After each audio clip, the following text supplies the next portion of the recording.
Hello, you're listening to the Saluki Gamescast. This is episode 133 for Wednesday, January 21st, 2026. My name is Justin Young. Joining me as always are Mario Sanders and Christina Ivey. How are the two of you doing? Pretty good. Good. The first week of school is over. It was pretty easy. It was nice having Monday off. Mm-hmm. Yeah, it's good to come back to a full week and then have a 4-day week after that. Yeah. That helps a lot, doesn't it? For sure. Really ease into it. Of course, we last week were recording our Game of the Year podcast, so we were actually quite busy in this room. That's about I don't know, 5 hours, I think, of podcasts that we recorded last week. I might have been in this room more than any other part of the building combined. That's true. I think that might also be true of me because my classes are only 50 minutes. Yeah. So, so anyways, those podcasts are up on the website. That is our awards podcasts and our top 10 podcasts. So you can check those out. In addition, we also have our individual Game of the Year lists that not only people on this podcast wrote, but also friends of the podcast have written. And all of those are now, at the time of this recording, all of those are up on the website. So you can go check those out. That's always fun because it gives you some sort of unique insights, maybe games that we haven't talked about on this podcast that other people were playing. I know Jesse Snyder had some interesting picks, things that I didn't even really know about that he played. Obviously, Alicia has her superlatives that she gives out every year. So she did that again this year. So look, I'm not going to spoil her list, but I am going to say maybe if you're really into Kirby, you might want to look at her list. Which is not a shock. It's not spoiling anything, honestly. No, that is the most predictable outcome possible, I feel. But anyways, there's some great list on there and everything. You can check all that out at salukigames.com. And yeah, let people know, if you enjoy their list or something, reach out and everything, because people love to hear that. Let us know, because that's a lot of work getting all those lists in and everything. And it's always cool to see people talking about them. But anyways, that's at salukigames.com. We are, I feel like, talked out a bit from last week, but we're going to try to get an episode out here today, get back into our regular rhythm of recording podcast. So why don't we go ahead and just jump straight into it and talk about what we've been playing. Christina, what have you been playing lately? So really more watching than gaming, just because of getting started with the school year and having a lot of things kind of implode on me right as school started. But a game that I think I've talked about on this podcast before when it was in demo mode had the Dead full... by Daylight. You've talked about Listen. I have DVD? Listen, okay, I'm glad you said that because I didn't even think about this. Just in case you were wondering, you have talked about Dead by Daylight before. Yes. Once. One time. Once, maybe. It's like Alicia with Kirby. You know what? I'm okay with that because I'm not going to say that. I love you, Alicia. I was going to say Dead by Daylight's cool, but so is Kirby. Ooh, dang. brutal. I'm offended by that one. Kirby is cool. He is. He's no Sonic. Come on. Put some respect on that name. I didn't think to mention Dead by Daylight. They had a new chapter come out. It's Stranger Things Chapter 2. You got Vecna. You got Dustin. You got Eleven. You got a skin for Eddie. You have the skin for the girl that I never remember her name. Robin. How do you not remember Robin? I know. She's one of the best characters. She's one of my favorites. She's no Barb. Okay, but she... so 2.5 episodes that Barb lives for. Justice for Barb. Honestly, yeah.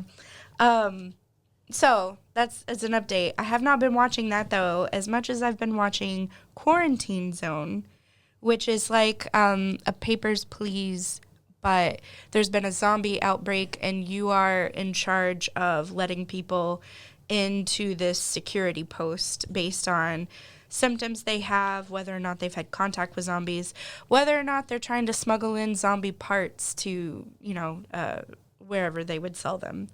And so what's been really cool going from the full game, or going from the demo to the full game, is that they've included some streamers in there. So like Die Dev Die. As like characters in the game? Okay. Die Dev Die in particular is really interesting because like no one has seen his face. He has one of those like dark or deep voices, and his only thing is an image of like a skeleton. And so his character has a paper bag over his head and then skeleton hands. And so it's really interesting. It definitely makes checking for symptoms difficult, but it's funny. Dan Gaming is in it as well. So sorry to interrupt, No, but you're like, fine. is this more of a kind of first person, like 3D game? Yeah. Mm-hmm. Okay. So I Yeah. think I've seen some screenshots of this and wasn't exactly sure what the game was. Yeah. So it's like a Papers, Please. You're checking for symptoms instead of like paperwork per se. Actually, Dead by Daylight has some characters that's going to be featured into it, like the core original 4. Yeah, I know. She had to work it in. My worlds combined, basically. But the coolest thing about it, I think, is they've added the endless mode, right, where you continue to do this over and over again. And why I think it's so cool is like you start off with only knowing very minimum symptoms. So like if there's a bite mark, obviously that they have had an encounter with a zombie, right? Sure. But if they have like a weird cough, you send them to a lab, and then there's like a mini game where you're trying to identify like a lung or something, and then you test that lung, and that lung produces a new symptom. So what exactly is like the gameplay? So it's basically you are the person in charge of letting folks in. People come forward to you and you check them. If they're coughing, you check their temperature. Later on in the game, and you're doing this in like first person, like walking around them and checking. Okay. So that's why the game looked weird to me, and I couldn't quite tell what sort of game it was from the screenshots. Yeah. Okay. So that makes sense. It's definitely, instead of Papers, Please, maybe more if you saw Contraband Police, it's also similar to that. Sure. But the similar, like the I don't know what basic mechanic. Yeah, I guess of Papers, Please. But it sounds like there's the added layer of these like mini games in the lab and stuff like added on. Yep. And if you're not quite sure about them, you think they might be a zombie, but it's the symptoms are inconclusive. You can send them to quarantine for a day or two. And at the end, you're trying to meet a quota of sending people off from your base to like where all the healthy people are, I suppose. And if you don't meet your quota, that's how you lose the game, basically. Or if you send too many secret zombies there as well. And so is it like run based then as well? Or do you like, is it like level based and you game over and you restart the level again? I think you can restart the level. I'm pretty sure. I haven't seen too many people fail at it. So that would be my guess, is that you can restart it. But the more you advance, the better equipment you get for detecting the symptoms, the more precise the equipment can be. You have to make your, like, where people sleep and get food and stuff, you have to make that bigger to accommodate more people. So you're upgrading your base. Yes, and so, and like you can upgrade the lab and stuff like that, so that little mini game is a little bit easier. But yeah, it's really interesting, and it's definitely one of those that's like, I can put it on and do so. What it was like, we call it podcast ones, where if I was playing this, I'd want to pay a little more attention. But honestly, with me just watching it, it's fun to see the new things that pop up and stuff like that. It's very obvious that the game developers have a sense of humor based on like the adding the streamers and stuff like that. So it's fun. Mm-hmm. Plus, it's a cool like, way to go ahead. Just like recognize people that probably gave the game some notoriety and like fans of the game and stuff like that. Exactly. Like Die Dev Die was streaming it on TikTok, and so it gained popularity during the demo because he was playing it there. And I know Dan played it quite a bit, and his little character is it looks. Again, I've only seen Dan from like chest up, but it looks a lot like him. So they did a good job. Yeah, I mean, it's smart marketing, right? Mm-hmm. Like in this day and age, like one of the things that we've talked about, I feel like on the podcast, but I know definitely off the podcast, is that it's really difficult to get your game out there now. Like even big AAA titles that have a marketing budget behind them, Right. but particularly a game like this that I assume is a much smaller indie game. Yes. Like how do you get people to be aware? And like about the only way people have found that's super successful is to get lots of streamers playing it. Okay, well, I will put this streamer in my game because they're playing it, right? Like that gets other streamers, I assume, more excited and involved. I mean, that's how I found Blueprints originally. Sure. That was a big game last year, was watching streamers. And then all of a sudden, all the streamers I watched were playing it. So very much similar to this. This is one of those games that's fallen under, again, quite a few of the streamers that I watch. Yeah, that sounds really cool. I know looking at the screenshots, it looked neat, like, you know, just the graphical presentation. Right. And I was like, oh, like, I think it had popped up on some deal sites as a game that was popular. People were searching out for deals on. Right. And I was like, what is this? What sort of game is it? So it's cool to hear that from you because that makes me a little bit more interested in trying it. All right, cool. Anything else? Nope. All right. Mario, how about you? Yeah, so I played a few games over the break. The two that I played, the first one is called Thunder Ray, which is the boxing like homage to Punch-Out game that came out maybe 2 or 3 years ago. It's got Not the puppet one. not the puppet one. Yeah, Thunder Ray. It's got a very like cartoonish art style to it. It's pretty good. It's very simple. You know, it. I don't know how to necessarily talk. You know, I think like the original Punch-Out, it really is more of a rhythm game than a sports game. Right. I think where this game really shines is in its characters. You know, is all the like bosses that you fight. You know, I think you're entered into this. You're like the champion boxer on Earth, and you're entered into this like galactic tournament.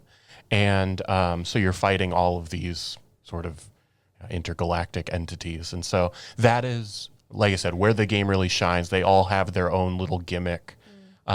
Which is my favorite part of Punch-Out, especially like was it Wii or Wii U remake? Wii U. Wii U. No, it's the Wii. Was it? Yeah, I think so. I played it on Wii U. I just didn't know if it was earlier. I think it was on the Wii U because I don't think Anyways, it doesn't matter. It was on one of them. Yeah, that's what I like is they went deeper into that kind of characterization. So the fact that this is like a galactic one is really cool. They moved away from some of the racist caricatures of the original. Yes. Yeah, in a way that's like, how can we do something similar, right, without leaning into these like very base stereotypes? Yeah, it's the Wii. I could have sworn it was Wii U. Anyways, I mean, it will play on Sure. the Wii U, so you may have played it. no, I had never played it. I think that's why I assumed it was on the Wii U because I would have played it otherwise if it was just on the Wii. So I'll have to find it. That's a good game, by the way. Slightly off topic. I've watched it, and I've always thought it looked so cool. Maybe the people that I'd watched play it also were playing it on the Wii U, and so that was my assumption. It's the same team that does the Luigi's Mansion games, and so like the animation's like fantastic. Yeah, it's really cool. Very cool. That's the same thing. Just to jump in real quick, that Thunder Ray has that very like sort of overly animated style, which very much so. I find very appealing for this style of game. Yeah. Yeah, and like I said, it's very good. There's obviously like different levels of difficulty. I don't remember. I think I played it whatever the like medium level is, and it's definitely a challenge. I think the only real unfortunate thing is the game is really short. There's only maybe 5 or 6 fights in the game, and so that is a little unfortunate. I think they added a DLC that like is the prequel of you fighting all of like the human fighters. That's and cool. I didn't end up getting that, but yeah, like I said, it's a cool little game. If you're a Punch-Out fan, I think this will probably scratch a similar itch. Right, because at least with Punch-Out, you fight everything as like a rookie, and then you go back and you defend your title, and they bump up a level. Yeah, I think in a lot of them, you end up fighting fight those same fighters multiple times.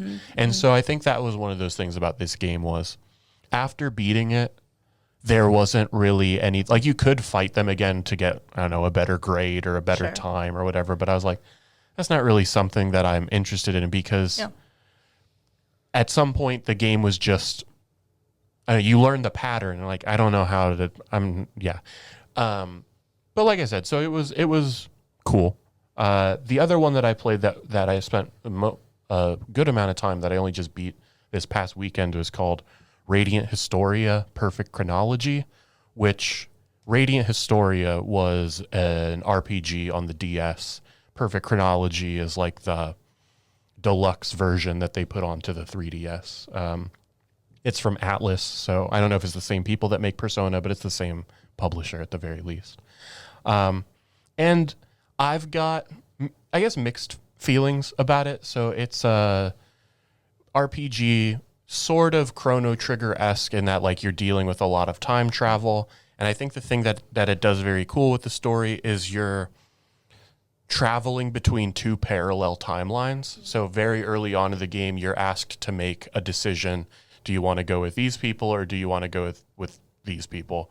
And that splits off this timeline into these two pathways, and so the timelines end up like affecting one another. So there's certain information that you only learn in one timeline that you then have to use in the other timeline. And so it does that pretty well. And I think the like real highlight, like the real highlight of the game is in its combat.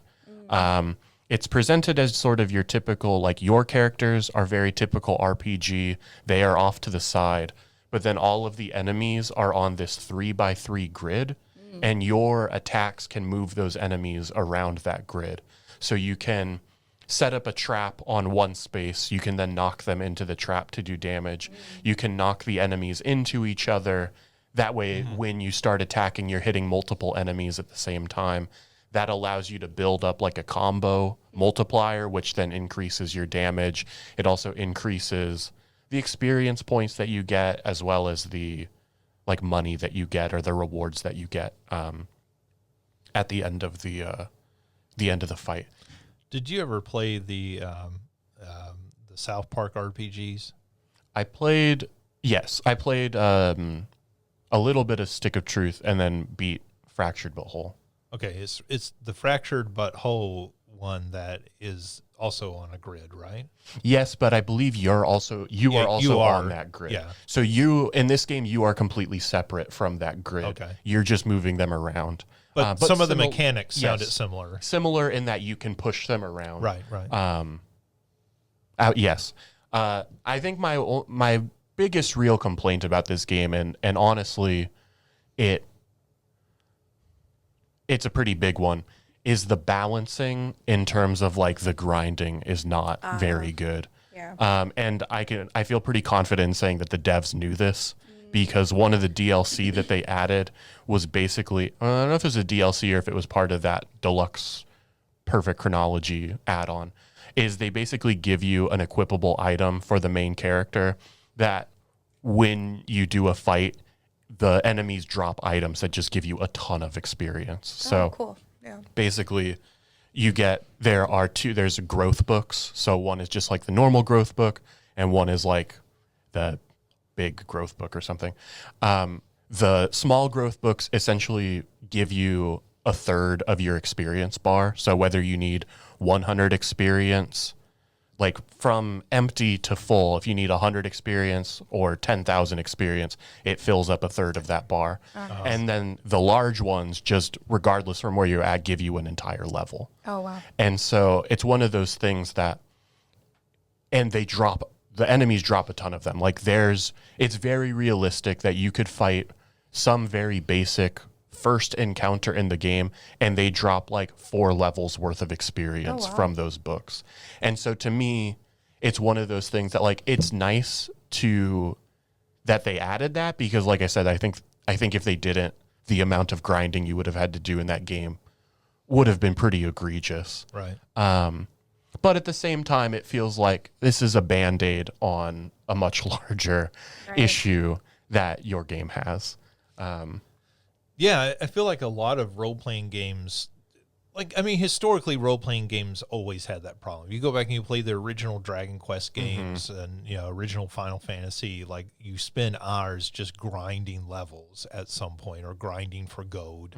And over the years, I feel like, a lot of role-playing games have moved beyond that. They've realized that this isn't really fun and we're just padding the length of our game at some point with this.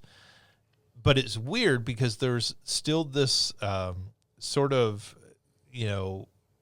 subgenre of like hardcore role-playing games that stick to that, right? And I guess there must be an audience at some level. I'm sure there is. I think my main issue with this is really just that it's not balanced, because I had that equipped at the beginning of the game, and as I would get the books, I would put them I would give the characters experience. But then I got so over leveled that all of the fights were pretty, it's like, okay, like there was no challenge to the fights. So I took it off, and then very quickly the enemies started to outscale me in terms. And so I put it back on, and it's just like, well, now you're putting me in charge of finding that balance. And if I just did it the whole way, your game is like very trivial. And like there's no challenge to the combat. This is the equivalent of a game where you have a move that's so overpowered, you're like, well, I'm just never going to use this move because this sucks all the fun out of playing the game. Right. But then if you don't do that, use that move, it's like, well, now I'm putting the training wheels on, so to say, that like make it so that everything is almost too difficult. Right. And so it's one of those things that it puts that balancing in the player's hands. And I don't know, I'm not a game designer, so I don't know like how to balance it for myself. And so like, I don't know if that's like a fully fair criticism, but it's the criticism I have for the game. And I do think it's unfortunate that this game is basically trapped on the 3DS. I don't think the like 2 screens aren't significant enough to make it so that you couldn't like remake this game on like a Switch, but I don't know if they will or not.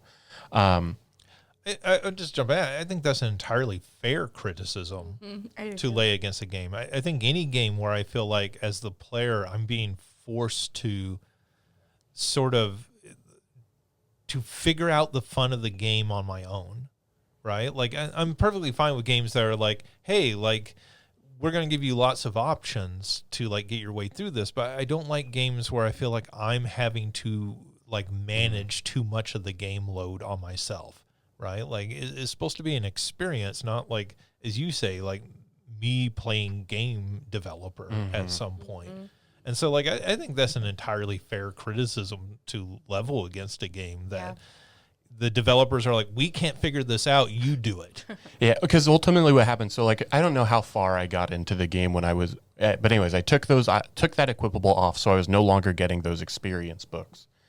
And I don't think my characters, like throughout however long that was, I don't think my characters gained very many levels. Granted, they also make it very easy to avoid combat in that game as well. So like I'll take some blame for that aspect of like engaging with as little combat as possible. Right. But it's hard to want to engage if like it's so imbalanced that you know what I mean? Yeah, and so I got to like the very end of the game where it became clear that I'm now very underleveled. And so I was like, all right, well, let's do half an hour of grinding. And then I just got all of my, like in literally half an hour, I think my characters went from like level 60 to level 99 on all these books that I got. And I was just like, well, the final bosses are now pretty trivial as well, but I just want to get through the end of the story because I think the story is good. The story is pretty compelling. And like I said, this jumping between these two timelines is pretty cool. But unfortunately, yeah, I think that the balancing in that game is just, it has not been fine-tuned to the point that I think an RPG where that is like the core part of your game, at least and when it comes to the gameplay itself, like that needs to be where your game really shines. Yeah. So, like I said, I don't want this to come off as like it's terrible and nobody should play it. I do think it's like overall a pretty good game. People should just probably know that ahead of time. Yeah.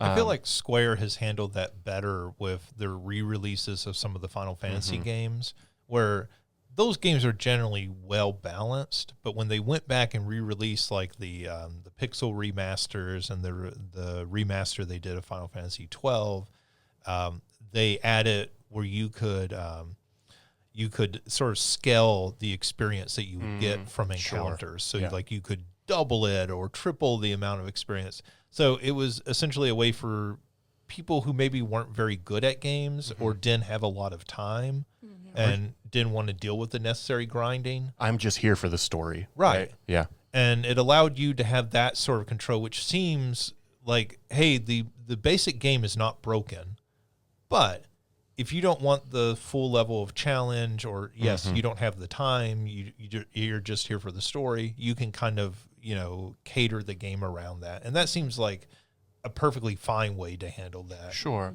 And I even think like, the Pokemon games always had like the experience share. And so I don't necessarily have a problem with them implementing something like that.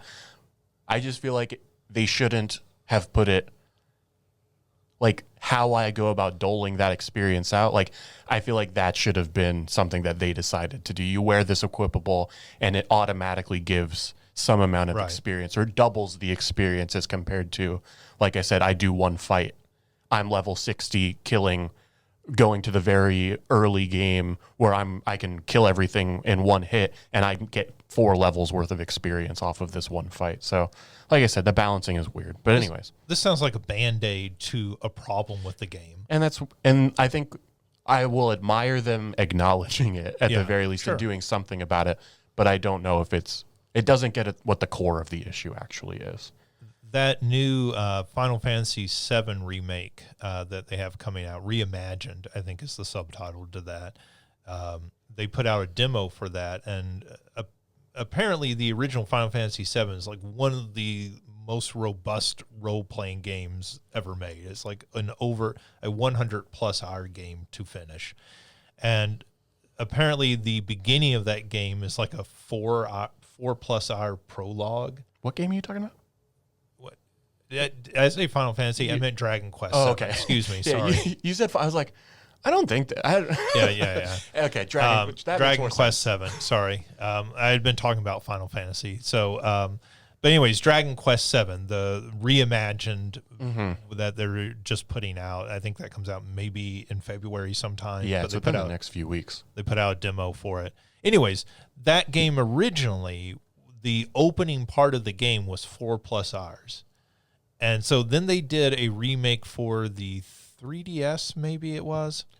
DS or 3DS, most of the Dragon Quest games got remakes on those too. Yeah, and so then that cut the opening to like 2.5 hours.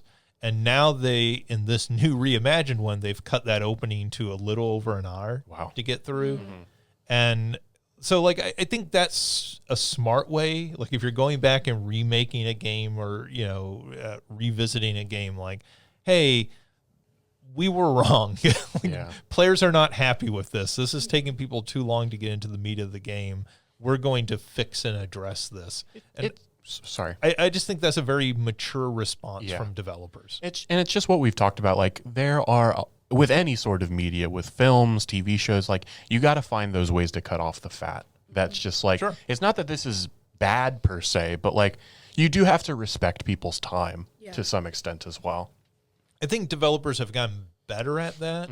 I feel like role-playing games, again, there's less grinding generally, except in that small subset that seems to indulge in that.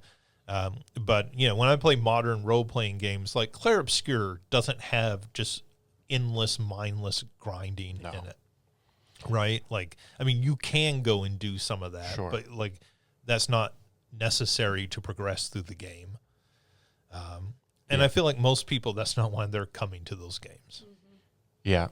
And so then the last thing, the one that I just started a couple days ago is it's an indie game, came out a couple years ago called Neon White. Oh, yeah. It's I don't even know how you call it. This is the Parkour game. Basically. This is the run-based game, Yes. like where you're going for best time. Yeah, it's so you are a neon, and neons are people who have effectively been sent to hell, but you are given a chance by God to get into heaven, but you have to be essentially like this demon hunter and only the top demon hunter then gets to be in heaven. And so you're going through each of these levels. Like that God is turning like eternal damnation into a reality show. Basically. Well, I was just thinking, wait, I gotta run to get to heaven? I'm not making it. They're just playing that Kate Bush song the entire time. But I mean, there's a line in there, made a deal with God. Yeah. true. Oh my God, was she writing about Neon White? That's prophetic. And so like I said, you go through each of these levels and you like hunt these demons. You get to the end, and then you get a medal for each one: bronze, silver, gold, or like an ace medal. And you get like, it is very much like the pathing of these games is meant to be like you can get it as fast as possible. And it's hard to really describe other than that. I said you're really like using the landscape, and that's why I was like, it's basically like a parkour game where you are getting to the end while killing all these enemies as fast as possible. I got to say, this game is awesome. Like, I'm very happy while playing this game. I am not shocked that you like this game, Yeah. given how much you like speed running. Yeah. I mean, like, that's one of the things that I saw. There was like a YouTube sort of video essay on it. They call it like, and Neon White is the game where you're speed running. Right. Yeah, no, the game is very cool. I have a friend who plays it. He also does a lot of speed running, and we've been talking about just like talking about grinding, like getting the fastest possible time, like shaving literal like fractions of a second. I know Right. there was one of them where like the ace medal, you needed to finish the level in something like 25.5 seconds. And I finished, and the time that I got was 25.499. So like seconds, so like literally 1,000th of a second fast enough to get this level. And so I don't know if there's a game that's tracking your time to that level of precision, like, okay, you're clearly Mario will be there. you have designed this game for a very particular community. And so one of the things is you have basically, as you move through each of the levels, you collect these soul cards, and they all have a different type of firearm on them: a pistol, a machine gun, a shotgun. And so you can shoot all the enemies, but then each of them also have a particular movement, so you can discard the card. So like the pistol, you can discard it, and it basically gives you like an elevated jump, so you can do like a double jump with it.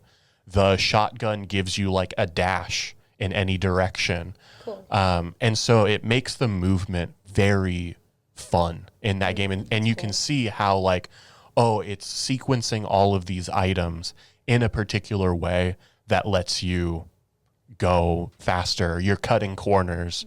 Each level is set up where there's like very clearly a shortcut that you could take in order to make that time faster. And, of course, the game has a leaderboard. And so, like, I have two other friends who have played this, so I can see my time compared to their time. And I'm still like, dude, how the hell did he do this 5 seconds faster? Where? And I think the only thing that would make this game that much more fun would be if you could see your friend's ghost, as they were doing through those. You're like, oh, he did this in order to get that time.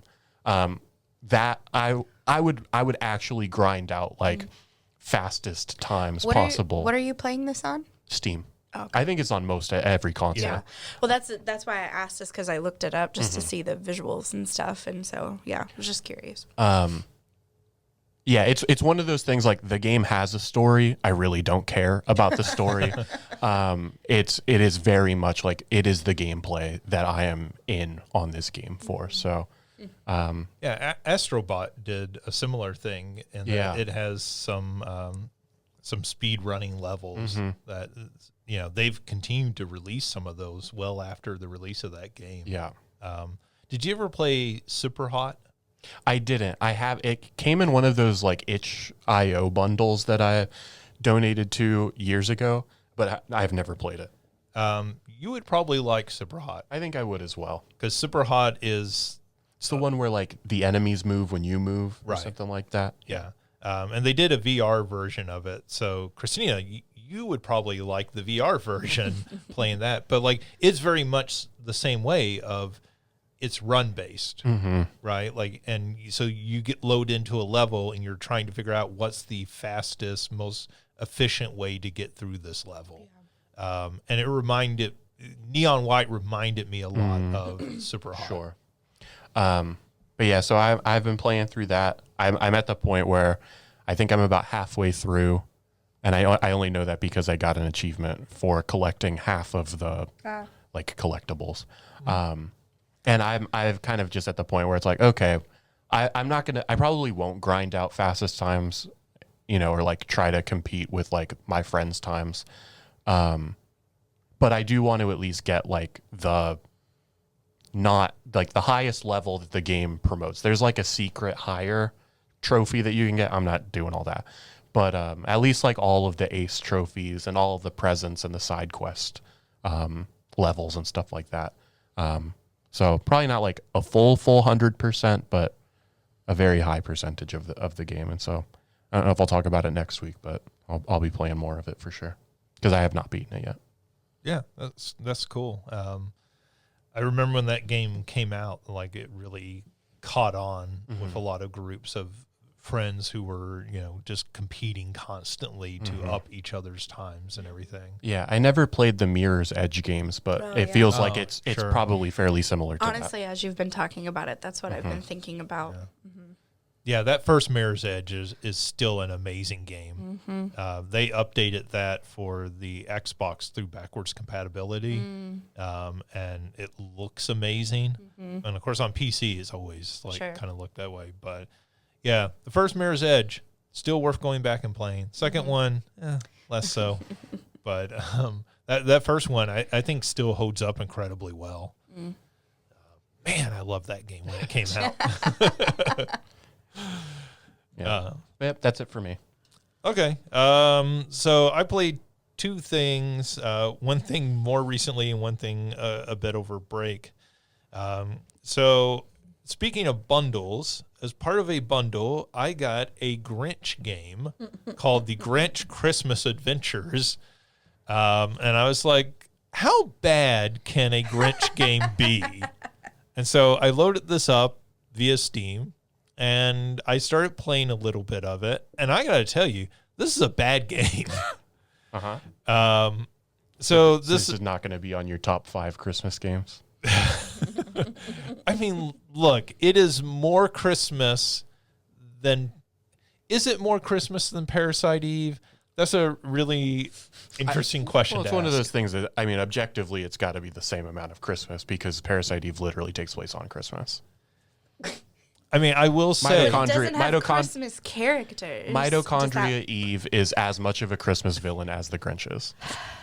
But the Grinch isn't a villain. And she doesn't even get like a redemption arc the way that the Grinch does.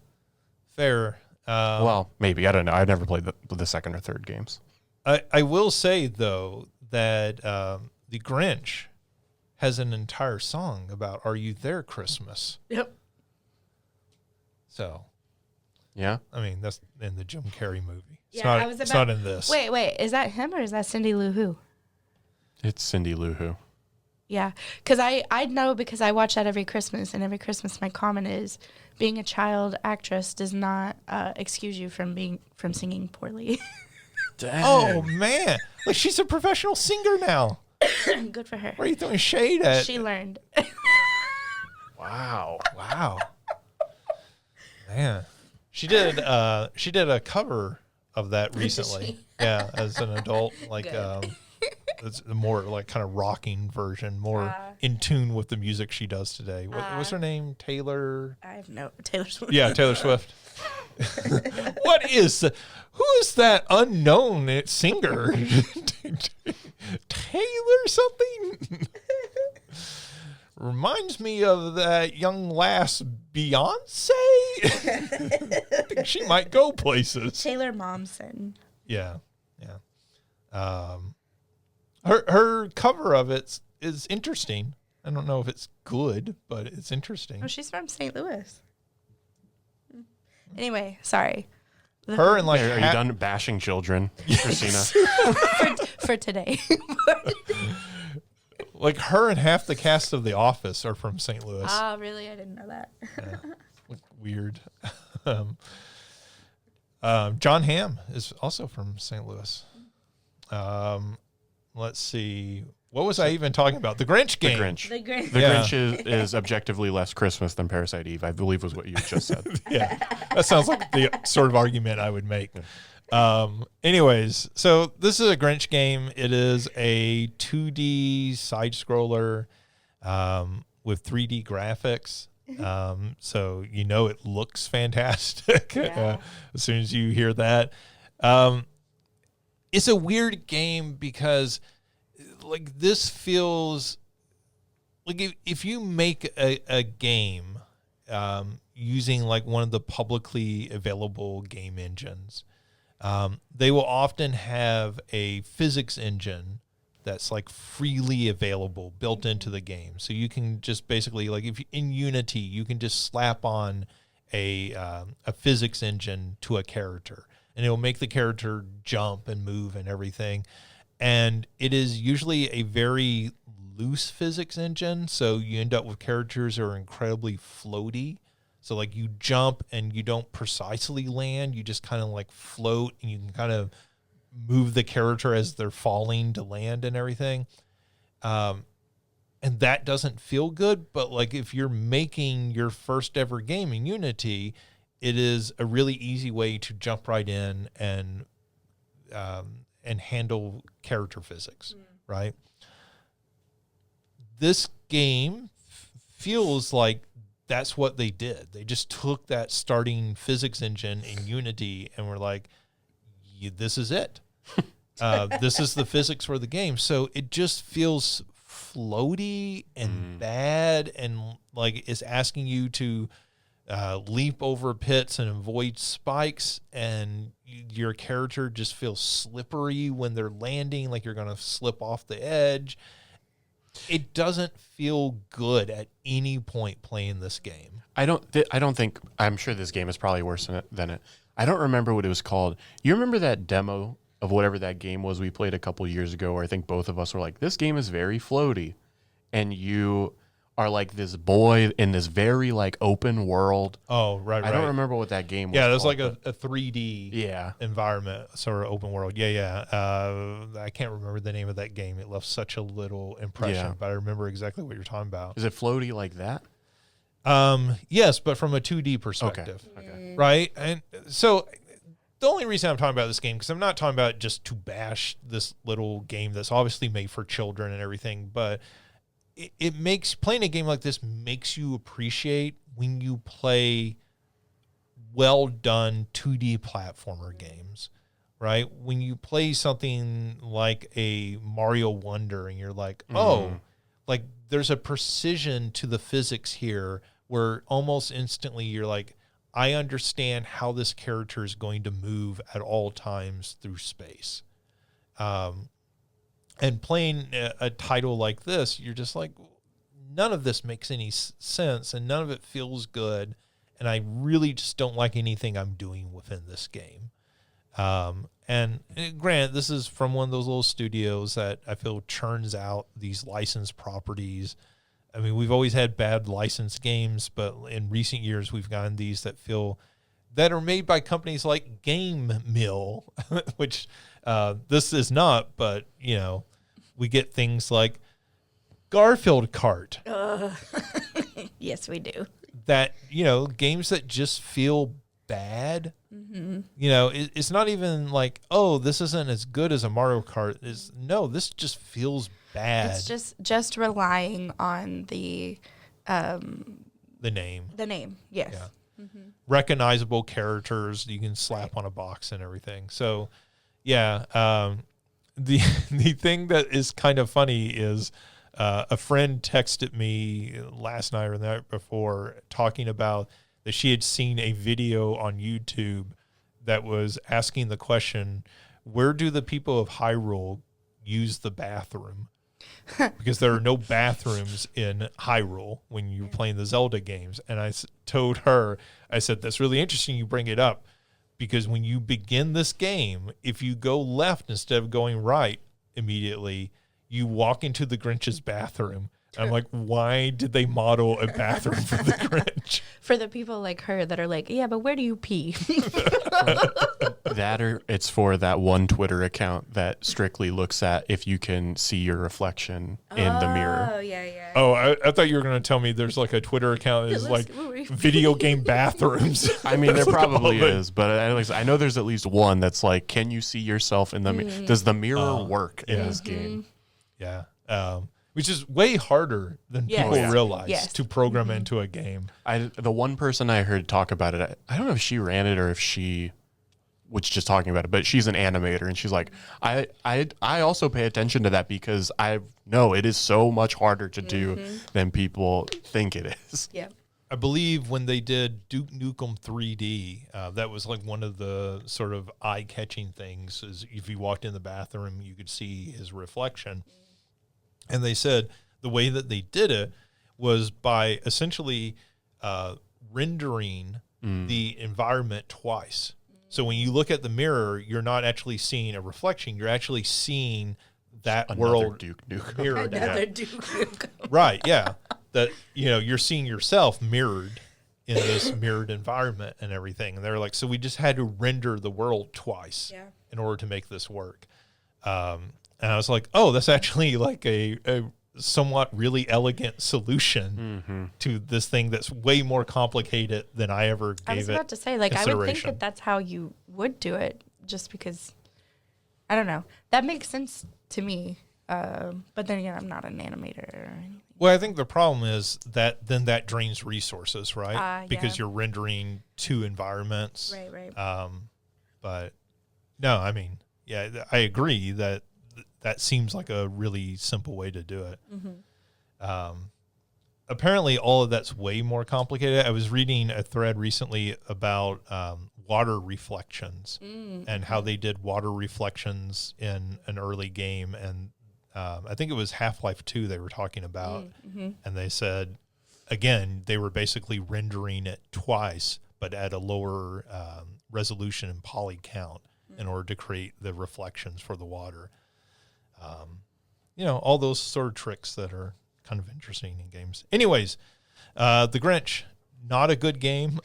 I don't recommend. I will say one of the things that's kind of interesting about it is it has a bunch of extra stuff in it. So like there are these little mini puzzles within the game that you can unlock and play. And then also they have the entire original book in the game. And the game like starts off by reading you the introduction to the Dr. Seuss book. And they have somebody narrating it, but apparently you can go into the options and just have them read you the entire book, which I was like, that's kind of cute, I guess. Yeah. I guess if you hired somebody to go ahead and read this, have them read the entire book. It's not a long book. Yeah. It makes it feel even more so like what you're talking about, that it's for kids. Oh, yeah. I mean, it definitely is. This is definitely like... Is it Boris Karloff reading me the book? No. Dang. I will not be purchasing it then. Truly. I mean, this feels like the game you give to a 6-year-old, right? Yeah. Like who has never played a video game before, and you're like, it doesn't matter that it's broken. They don't know it's bad. Right. Yes. Yeah. They want to float around. They don't have any taste. And they need to be able to sing if they're cast. Just kidding. I mean, the sad thing about that, what always makes me kind of sad, is people go, oh, we'll give this to a child. And I'm like, yes, but like those Mario games exist. You could just give them a good game. Princess Peach. Yeah. I mean, like, that's not a great game, but like that is a very Physics-wise, it's children accessible game. Yes. Right? You know, I mean, don't give them Bubsy. That's what this feels like. It feels it feels worse than Bubsy 1. And like you've played Bubsy, right? Like I played Bubsy 2. Oh, okay. Well, you played the refined Bubsy. They knew they had their game. Like, what if we did it again? But let's put in half the effort that we did for the first one. Anyways, I played that. If you listen to the Game of the Year podcast, I talk about the next game, which is Metroid Prime 4 Beyond. I talked about it at least a little bit. This game has gotten a lot of flack. People very unhappy with it. It is, I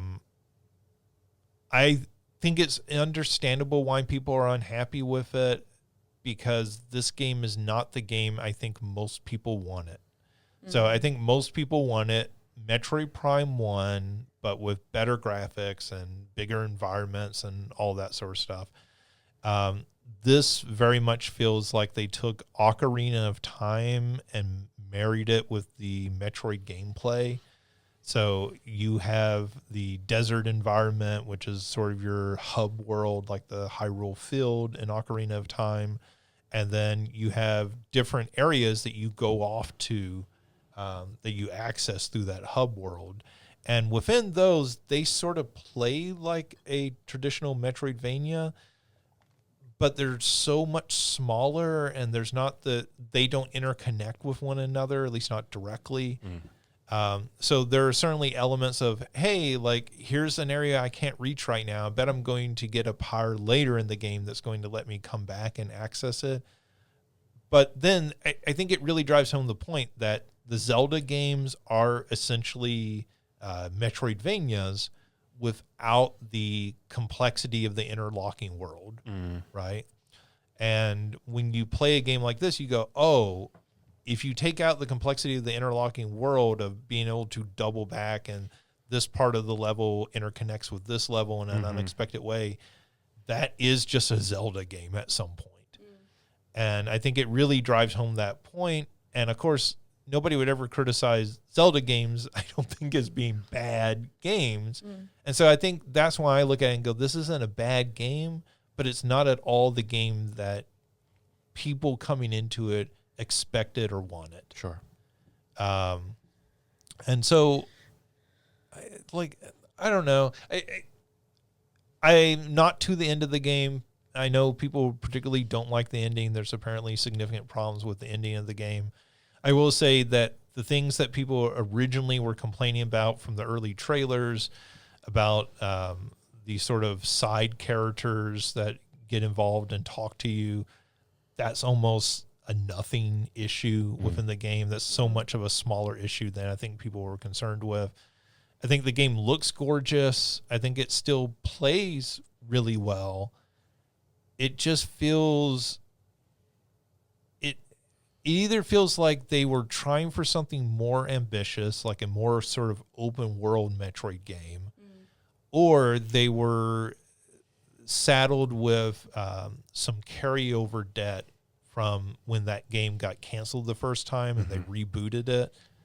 Budget got slashed or something, and so or they were having to use some of that work that had already been started. Sure. Yeah, and they just had to get something published and out the door, and this is what we ended up with.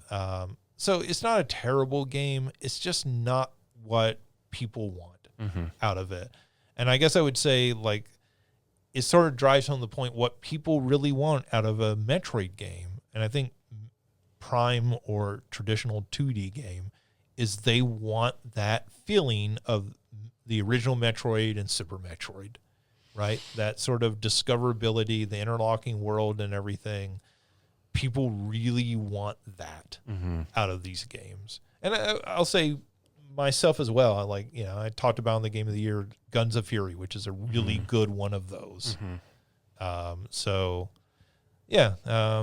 think that's all I have to say about Metroid Prime for now. All right, well, let's move on to the news. And so we had some sort of big breaking news that just happened today, which is that Ubisoft has come out and canceled 6 games that they had in development, and they're delaying 7 other games. So the big title that we are aware of out of those 6 games canceled is the Prince of Persia Sands of Time remake. So you may remember that this game got shown a few years ago at, I forget if it was like a Summer Games Fest or one of the big shows. People had a very negative reaction, and then Ubisoft said, okay, we're going to cancel the release of it. We're going to take that back and rework the graphics, particularly how it looks and everything. They did that. There were rumors circulating that that game was complete and was set to release within the past week.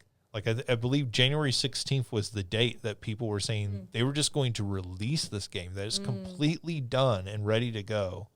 And then today they come out and announce that not only is that game not coming out anytime soon, but like they've completely canceled it, which sort of makes you think, like, was that game not actually complete, or was that game complete and they are pulling a fully complete game from release? Which, after they've already canceled it once, to cancel it a second time, they must have put a bit of budget into the development of this. That's pretty nuts. Like, regardless of how far they are into it, right? Like, that's just a wild story. And part of me wonders if, and this is purely speculation, but like part of me wonders if they knew the game was maybe not so good and they're like, we can't hurt this IP like this by releasing this game, especially with the positive reaction that, was it called, The Lost Crown, right, got a couple years ago. But we want to build on that, and they scrapped that team. Yeah, well, that's what I'm saying. Is like, if we release this bad game, we might hurt what is already maybe not a flailing franchise, but not one that is like robust. But how bad must that game have been? Because it's a remake of a game, right? It's not like they were building something from scratch. Yeah. Like, all you really had to do is take that original, was it Xbox 360 era generation title, at least, yeah. Yeah, and like make it look prettier. Yeah, I mean, and like I said, I am not saying that's the reason why it definitely happened, but like that's the reason that my brain first went to, because I don't know why else you wouldn't. Just like, if it was that close to being finished, or even just finished in general, like, even if it's not good, like, release it and get something back for it. But I don't know. Well, I mean, we just talked about Metroid Prime 4, right? And how that's maybe hurt that franchise in a lot of people's eyes. People were very disappointed with that. So, I mean, I think that's a valid point, because you start looking at this and going, logically, what could be the other reason? If this game really truly was done, or that close to being done, right? Let's say it had even a month or two of development it needed still. Why else would you pull it this close? Like, why not just shove it out the door, even put it out at a bargain price, right? Like, if you know it's not great, like, hey, we're going to sell this at $20. Yeah. Get something for it. Yeah. So it almost had to be so bad that they were looking at going, this, as you said, like, this is going to do long-term damage to put out something this broken. And I say that as somebody who thought that original version they showed didn't look great, but didn't look nearly as like disastrous as I think some people thought it did. And I really love the original Sands of Time. I don't remember that really at all. But I mean, that and 5 other games, and then 7 others getting delayed is also just like, what the hell is happening? Yeah. But we should also note that Ubisoft are the ones who put out that Skull and Bones game, that disaster of a game. And that was a decade after it felt like it had gotten announced originally. That was a game that took forever as well. They were also contractually obligated to like the Hong Kong government, who had given them money for that game, to put that game out. So that might explain why that game got shoved out the door, even if they knew it was bad. So the 7 games that have been delayed, again, they did not release names for those as the time of this recording, at least. But one of those titles that people suspect has been delayed is the Assassin's Creed Black Flag remake. That is the pirate-themed Assassin's Creed game, probably the one of the most successful Assassin's Creed, most fondly thought of Assassin's Creed games. They were I don't know if they've actually ever officially announced it, but it's sort of an open secret that they were working on a remake of that game. People suspect that's one of the 7 games delayed at this point. Ubisoft did put out a statement, announced this is part of a larger sort of reorganization of the company. This feels like games get delayed all the time. Games get canceled all the time. None of that's weird. But to do a large-scale sort of announcement of, hey, we're canceling 6 games all at once, we're delaying 7 games all at once. I believe they also, as part of this, are closing 2 of their internal studios. This feels like the end of days for Ubisoft as we've known them. It feels like Ubisoft, as we've known them as a publisher of lots of titles, just may not exist after this long term. They had already done that restructuring where they took sort of like their biggest franchises, the like Rainbow Six, Tom Clancy games, what was it, Far Cry and Assassin's Creed, and kind of spun them off into their own studio, our own organization together. So I feel like this is sort of like, hey, we are cutting a lot of this in the effort to potentially either shut down a larger chunk of the studio or maybe try to sell this off, right? And then that maybe makes sense why you cancel a bad Prince of Persia game, because you don't want to put that out right before you try to sell that IP. Sure. And it feels like an IP that somebody who knew what they were doing could come in and do something cool with. Right. Like, I mean, again, the Lost Crown, fantastic game. One of my games of the year last year. Actually, one of our podcast game of the year for 2024. Like, you can still do really cool stuff with that IP if you know what you're doing. Right. So we'll see how that shakes out. I assume we will probably hear what some of those other games are in the coming weeks, if not sooner. Let's see. Tomorrow, there will be Thursday, there will be an Xbox Developer Direct. As part of that, they're showcasing at least 3 games. Forza Horizon 6, which has a newly rumored May 19th release date. Fable, this is the complete reboot of Fable. And then a game called Beast of Reincarnation, which is being developed by Game Freak, the Pokemon people. Yeah, they showed that one off whenever they did their last one. Maybe that was Summer Games Fest. Yeah. When they showed that, because I remember us talking about that game in particular. So they're supposed to show new gameplay for all 3 of these. Obviously, Forza is rumored to be coming out sooner rather than later. I think Fable, most people suspect, is a 2026 release. And then Beast of Reincarnation.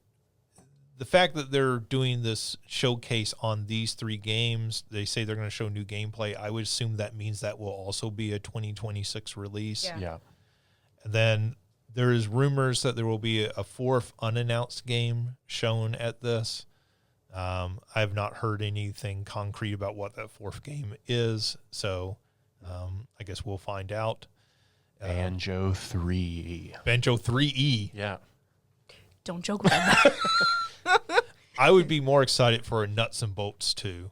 Wow. The only person in existence, maybe. Oh, no. Not the only no. person. No. Or a Viva Pinata. Sure. New Viva Pinata.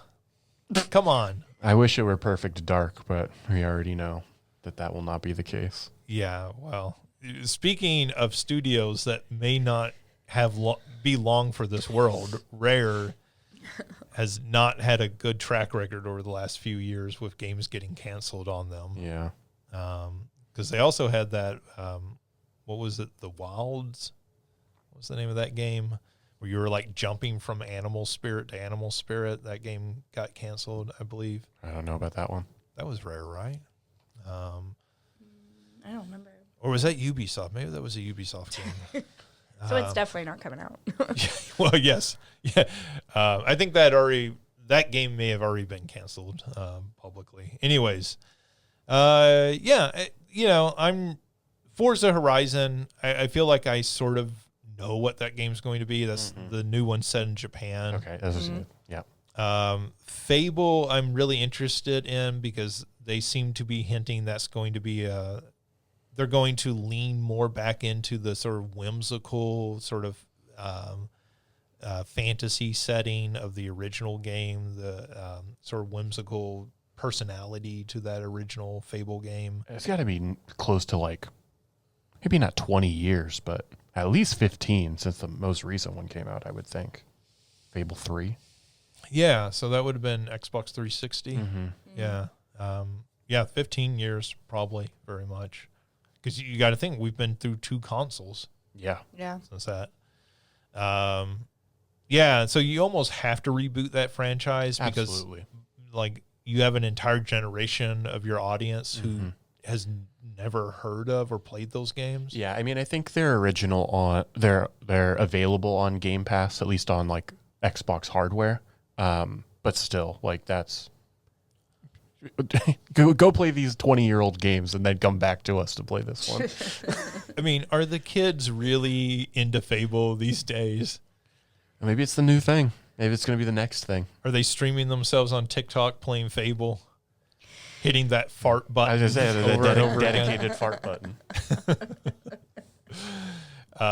Yeah, I'm interested in that. And I think Beast of Reincarnation, Game Freak does really interesting things when they move away from Pokemon. They do very kind of like mechanically interesting games often. So I'm very interested in what that might be. I do think you're right that it feels like these are probably all 2026 releases. It's so early in the year that for them to be like, and here's a game that's coming out in 2027, like, you're telling me you don't have anything else you can show me that's coming out this year? I think if you have that, you wait for Summer Games Fest. Yeah, absolutely. Yes, and for sure. showcase it, right? Like if this is a game that's still a year or 2 out, like why show it in late January? Yeah, I would even go maybe thinking all these would come out before Summer Games Fest is a bit of a stretch, but it feels like this is first half of the year. Yeah. You know, by the end of summer, I would be surprised if all 3 of these weren't out. Yeah. I could see by August, all 3 of these games will be released. I don't think any of these is necessarily your big Christmas release. No. Because I think, again, you just wait till Summer Games Fest. Yeah. Or Xbox development is so backed up that this is all they have to show for this year, right? Yeah. And they're just like, hey, we have to show something. So we have to get people excited somehow for what we're doing. But I think you're probably right. I think these are probably first half. And my assumption is these will all, if not immediately, eventually come to every other platform as well. Well, I think that's what's interesting. Do they announce Forza Horizon 6 as day and date on PlayStation 5? Because Forza Horizon 5 last year was, if it wasn't number 1 because of Call of Duty or Battlefield, it was one of their for most of the year, it was their top-selling game on PlayStation. The top-selling game on PlayStation. Yeah, it's one of those things that, like, initially my assumption would be like, no, they wouldn't do that. Like, you got to give some exclusivity to Xbox people. But when a game sells that well, it's like, nah, sorry, they're going to get it at the same time as you are. they just don't seem to be doing that anymore. Like, I mean, when you watch their showcases, you look down there at the bottom, and it often has the PlayStation logo right alongside it, right? That or that exclusivity period is going to start getting shorter and shorter. Well, it's already shorter, I feel like, than the PlayStation one, which is generally at least a year before they port it to PC. So I feel like we're already seeing, like, Indiana Jones, right? Like, that came out like maybe 4 months, 3 or 4 months. It was like it came out in the spring after that game came out in December, exclusively on Xbox and PC. So, yeah, I think you're right. I think worst case scenario, we see Forza Horizon 6 hit PlayStation 5 by the end of the year sometime. Sure. Yeah, if it's like the summer, maybe that's a Christmas, holiday release for PlayStation or early next year. Yeah. So that'll be interesting to see with it. But that's also a game that, of these three, I would think that's the game that you day and date release at the same time because you'd want as many people playing it at the same time, right? As a multiplayer title. Yeah. I mean, maybe you do that thing where, like, like with Helldivers, you have that delay as a way to sort of, like, have this influx of players 6 months in. But otherwise, I don't see what the reason of holding it off would be.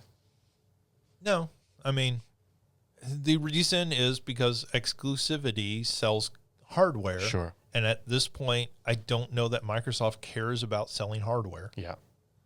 So, I mean, if you think of it from that perspective, why wait? Because then you just do one marketing campaign, right? Like, sure. You don't have to try to do a second marketing campaign 3 or 4 months down the road when it comes out on PlayStation.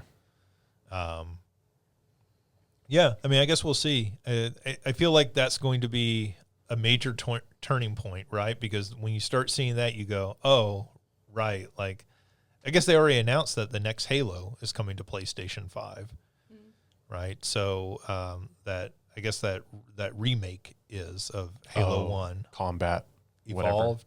Whatever. No, Combat. I don't know. What is that called? Because Combat Evolved is the original title, and it's some play on that. Yeah, I don't know what it is. I don't think it matters. Yeah.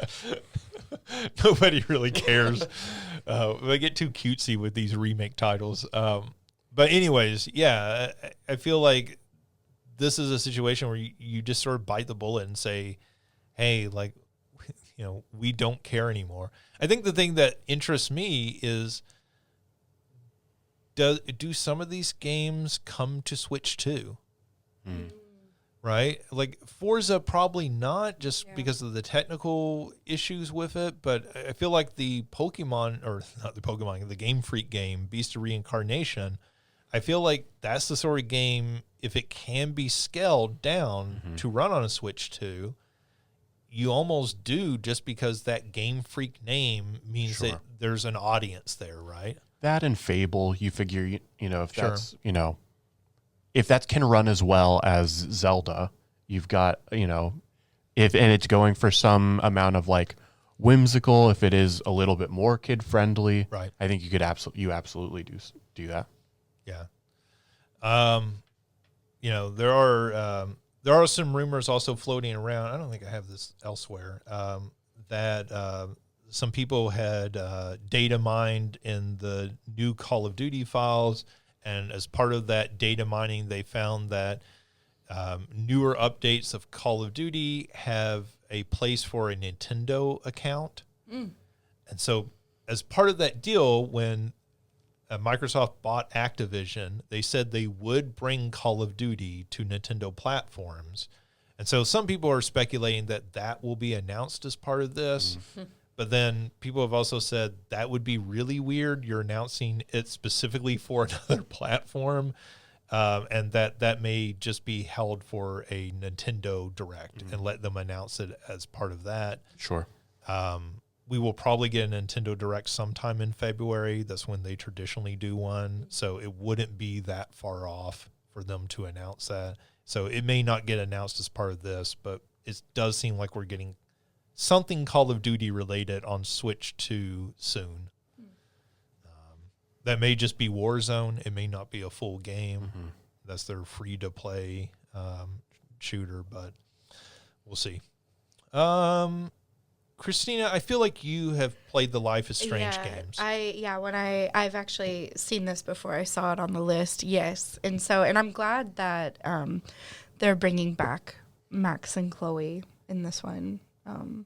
So they've announced Life is Strange Reunion. This will release on March 26th on PlayStation 5, Xbox systems, and PC. And this is going to be a conclusion to the Max and Chloe storyline, which began in the very first Life is Strange game. Yep. They have done some entries that don't involve the two of them, Right. but like they're kind of bringing them back and saying, this is the conclusion. We're going to end their storyline here. I assume that doesn't mean by kill. Well, we could talk about, without spoilers, there's already been some killing. But like, I would assume this doesn't mean we're just going to kill them off, but like we're going to in some way wrap up their story and then move forward. So yeah, like you're excited for this? Yeah, for sure. And it felt like I also like wasn't paying attention to it because it's been a while since the last one was out. And so when I saw an advertisement for it, I thought it was AI. I thought, because we don't know. Sure. And so, I did a little bit of looking it up and I was like, okay, cool. Yeah. It's kind of, for me at least, came out of nowhere. So it's nice to have that to look forward to. I think the thing that really kind of gets me is like this is one of those franchises that has sort of below the surface continued to chug along and be like highly successful. Yeah. And I don't mean that as a dismissively because I liked the first one when I played it. I played one of the subsequent games and enjoyed it as well. But it is a game that has never garnered like huge attention in a lot of ways. And they seem to put these out on a very regular basis. Like, it seems like one of those franchises, the first one, it was the first one that was episodically released, I believe. Yes. And for them to continue to get these out at a fairly regular basis where so many other studios who have tried this have failed at it. Right. And they have been quite successful with this franchise. It seems really cool. Yeah. It'll be good. Also, that series has been very progressive with its inclusiveness, which has been cool to see. I feel like it broke ground in that area ahead of, especially for a game of its budget and scale. Yeah, absolutely. I think that's why it gets more hate than it deserves. That's probably true. Yeah. I still remember the Giant Bomb streaming playing the very first Life is Strange game, and you like start off in a creative writing class, and there's a guy in there, and I forget, he says something, and I remember them just going, "Oh, that son of a bitch," and it was funny because at the same time they said it, I was having the exact same reaction. Oh, that fucking guy! Like if you've ever taken a creative writing course in college, you know that guy in the class. And I was like, that instantly sold me on the game because I was like, yes, thank you. Like, this is real to life. Yes. Somebody who has taken one of those creative writing workshop classes wrote that scene. Let's see. We've got some other news on a game coming out soon. Marathon is coming out on March 5th. It will sell at $40. $40. What other extraction shooter recently released at $40? Obviously we had Arc Raiders this year, and then I think that's also the price that Helldivers 2 came at. That seems to be the new settled price for this kind of game. Yeah. So that's coming March 4th for $40. That is also coming to PlayStation 5, Xbox systems, and PC. That's kind of a big thing because, Sony owns Marathon, or Bungie now, the developers of Marathon, and they are putting it out on Xbox and PC day and date because you need that player base for this type of game. That game got a very poor beta test last fall and then or last, it was more like last summer, I guess it was. And then the fall, they brought it back and apparently have made significant improvements. People are much more up and positive about it now. So we'll see what comes with that. I think that's the right price point. Like, don't try to sell that game at $70. Right. Out of Japan, some news that the Switch 2 sold more than half of all consoles in Japan in 2025. That's not too shocking because it was a brand new console. There's not people who want a PlayStation 5 or, nobody buys an Xbox in Japan from if you just look at the numbers. But people who already want a PlayStation 5 have one, who already want a Switch 1 have one. So that's not too shocking. Maybe a little more shocking is that Nintendo had 9 of the 10 best-selling physical games in Japan for 2025 and 18 of the top 20. The only non-Nintendo games, non-Switch games that made the top 20 were Monster Hunter Wilds and Ghosts of Yotei, both for PlayStation 5. I think that's the thing that probably people don't realize about Japan is how much Nintendo just completely dominates Japan now. Yeah. When you think about Sony through the PlayStation 1 and the 2, and I feel like even the PlayStation 3 generations really dominated in Japan and had kind of completely conquered Japan. They now seem, largely an afterthought in Japan, which seems bizarre. And it's, maybe these kind of franchises that have just been around forever, like Monster Hunter, that, continue to sell and push PlayStation hardware. So Nintendo, doing well at home. Good for them. Let's see. Steam has rewritten their AI disclosure rules. Steam, we talked about this, I feel like last year, that Steam was trying to figure out what do you have to reveal on your Steam page about your use of AI in development of games. So their new rules state that if you use AI on tools, so coding and that sort of thing on the back end of a game, you do not have to disclose that. But any front-facing content for a game, so like any graphics, audio that's in the game, if you're using AI for that, you have to disclose that. And any AI that is operating within the game, so like if you have a game that is using AI to create new elements while you play the game, then that has to be disclosed on your Steam page.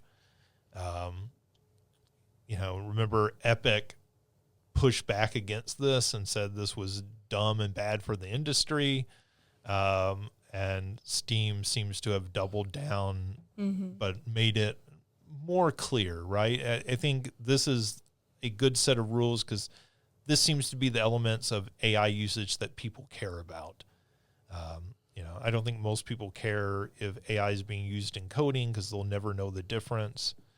But people care very much if it's being used for front-facing graphics and you get that distinctive AI look to the game. Let's see. Yakuza Kiwami 3 is going to include 12 Game Gear titles. So the Yakuza games have a long history of including, really going back to their even predecessor, the Shenmue titles, is where this began. So Shenmue famously included some arcade games and everything. You go in and play in some of the buildings. And then when they started the Yakuza franchise, they have continued this with both arcade games and some Genesis and Master System games, I think, over the years being included in those games. This one's going to include 12 different Game Gear games, which is sort of an odd system to include. But some of them are the things you would expect, like Streets of Rage on the Game Gear. But what surprised me is they have some of the Namco titles. So Pac-Man, Galaga 91, and Mappy are all being included as part of that. That really stuck out to me because there had to be some sort of licensing deal there struck to include those specific titles. I don't know, Mario, you played the Yakuza games. Do you ever spend much time playing the emulated older games in those? Not really. Yeah. There's so much side content in those games that I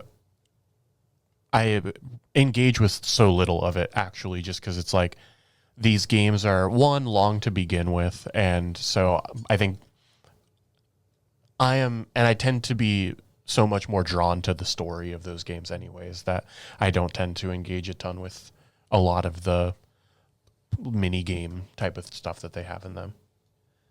This makes me think of the Animal Crossing update they did recently, where there's going to be games that you can acquire in it, and it won't emulate those within the game, but it'll send you to the Nintendo Online and like launch that app, and you can play the games, which seems like really weird. The original, at least for us, GameCube version of Animal Crossing, that was really revolutionary to have games inside that you could collect. You could collect, Super Mario Brothers and other 8-bit NES games. I don't know that this is a selling point in the same way that it once was, because emulation is not only on systems, but so easily accessible on computers these days. I remember Ninja Gaiden on the Xbox had the 3 original NES Ninja Gaiden games emulated within it, which was really cool at the time because you couldn't go out and purchase those games any other way. But, now we're getting these retro compilations and everything, and I feel like a lot of the hiding old games within your game has lost some of that appeal. And maybe that's the reason why they chose the Game Gear over Genesis or Dreamcast or something, because it's like people can emulate those games pretty easily if they want to, but here's a console that maybe doesn't get that kind of attention or that recognition. So you're not playing these any other way. Yeah. Right. Yeah. Neat for them to do. Let's see. Amazon has announced that they are casting for a new show called Fallout Shelter. Don't get too excited. This is not a direct spinoff of the Fallout series that they're doing. This is a reality competition that is going to have players living together in a shelter in the style of the games and television show. I don't know. I went on this is just weird timing because I went down a black hole on TikTok last night because there was a I have no idea where this is going. I know. That was it was an account that does a lot of Fallout lore, and so it went through all of the most disturbing vaults essentially. And I was like, oh man, I didn't play the games really. I watched the show and I know generally the story. And I was like, when I saw that on this list about a reality competition, I was like, so we're just going to be torturing people basically, which is, I watched a show, probably late aughts, early 2010s that was called Solitary. And it put the participants into some really psychologically damning stuff. So it just feels like a redo of that, but I don't know. Well, Amazon are the ones who made the Mr. Beast television show. Yeah. And Mr. Beast is sort of infamous at this point for doing some really, fucked up stuff with contestants, that even via his YouTube channel. There's been a lot of people to come forward and say, hey, the stuff they were doing to us was really messed up. Right.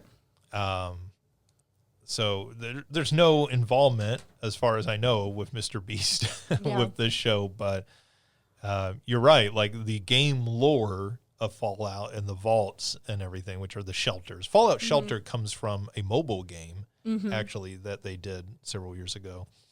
But that sort of lore is very much this is all very screwed up. Yeah.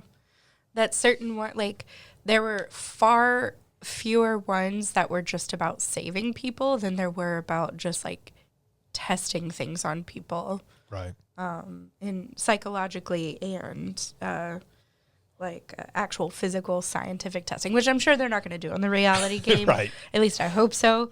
But it's some awful stuff. Yeah.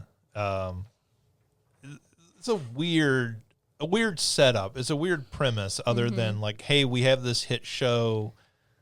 How do we capitalize? Well, it's like when Netflix did their Squid Game competition Yeah. show. And you were like, did you watch your own show? Right.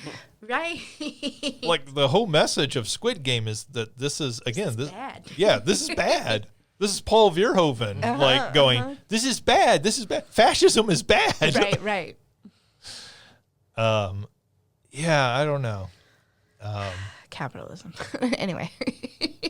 This is capitalism. This is capitalism reaching the point of the Running Man, right? Whether the original book or the very fantastic Arnold Schwarzenegger adaptation, or the less fantastic Glenn Powell adaptation. Yeah, I was so disappointed by that film.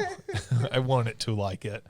I actually really liked the original book, and the Arnold Schwarzenegger film is nothing like the book, but fantastic in its own way. Very 80s kitschy, but also just badass. Yeah.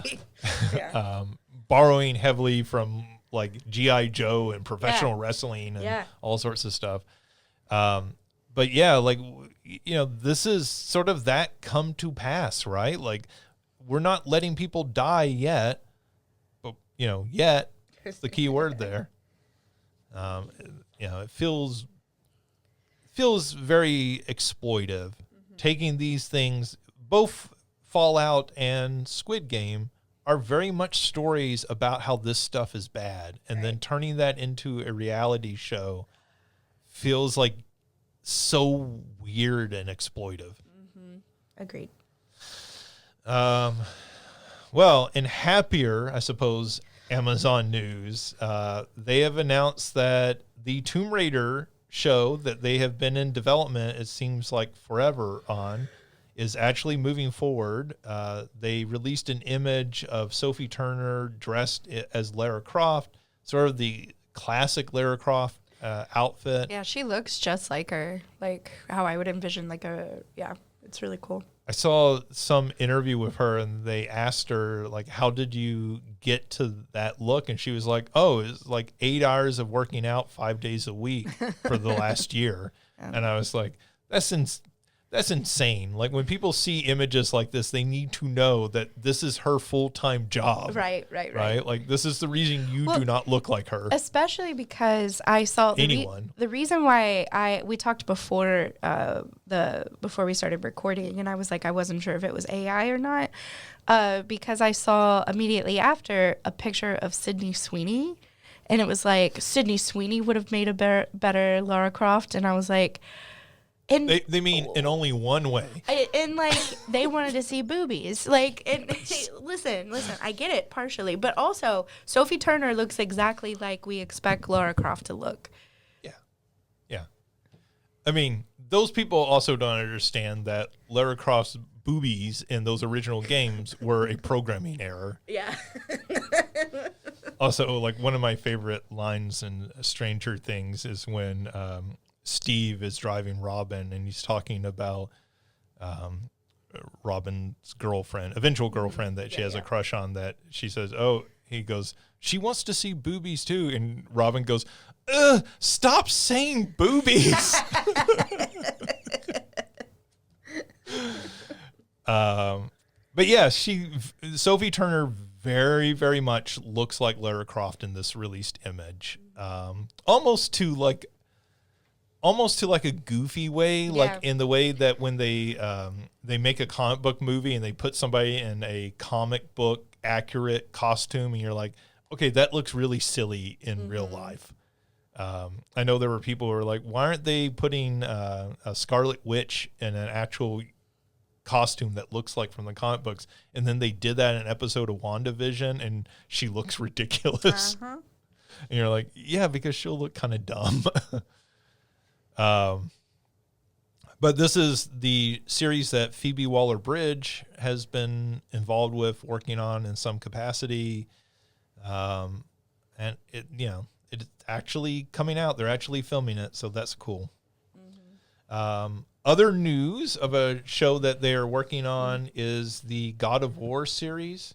So they have cast Ryan Hurst as Kratos.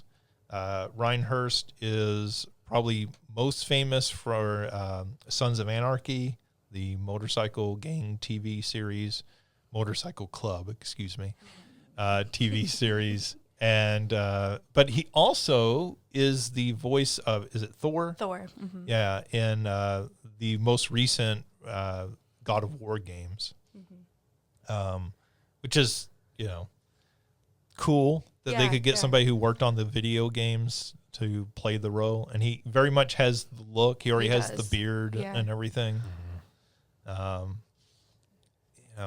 still not completely sold on them doing God of War. Yeah. And just because I don't know if you can make that a compelling show. Agreed. Like, it's going to take quite a bit, I think. Yeah.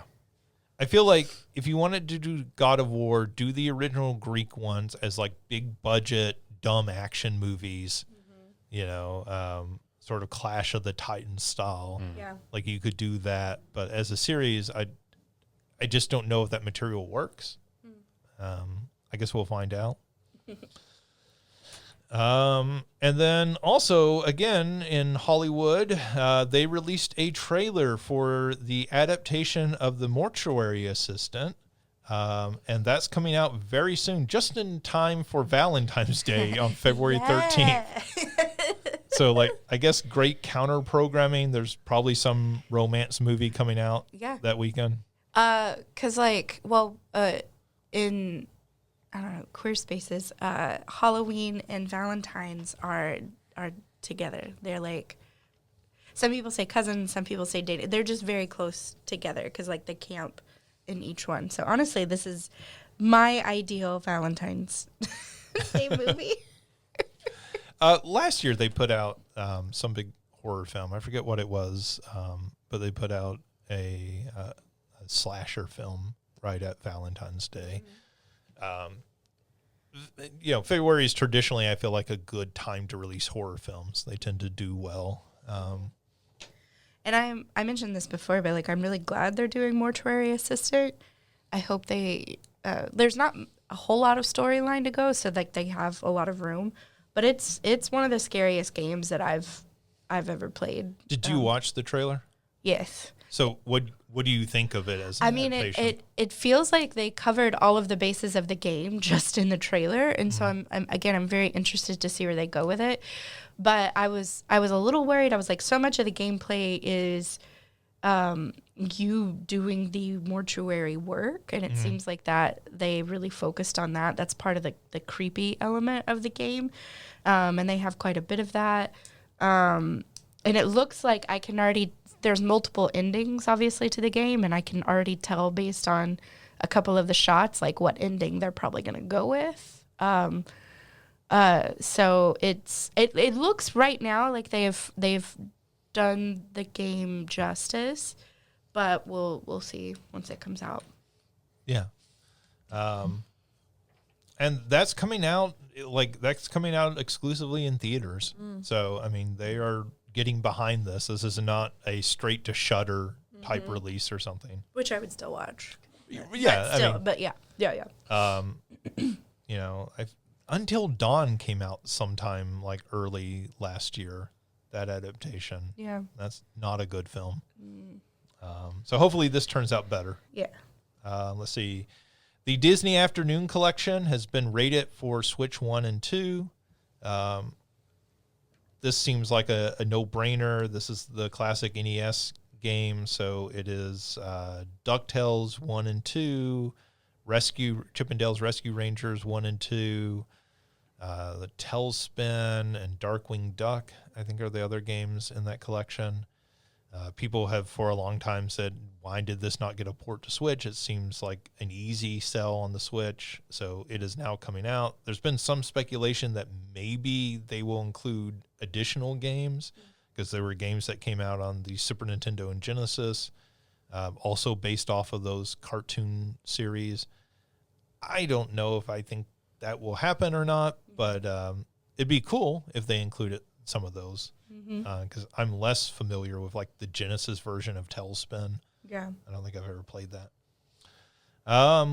Meta has announced they're laying off 10% of their Reality Labs division. So this is the group that handles VR, their metaverse development.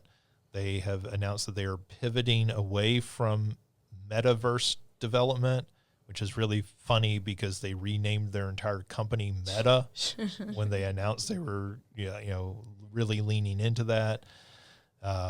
They have since decided that they're going into AI, and now they seem to be leaning away from that because they are late to the AI rush and behind everyone else.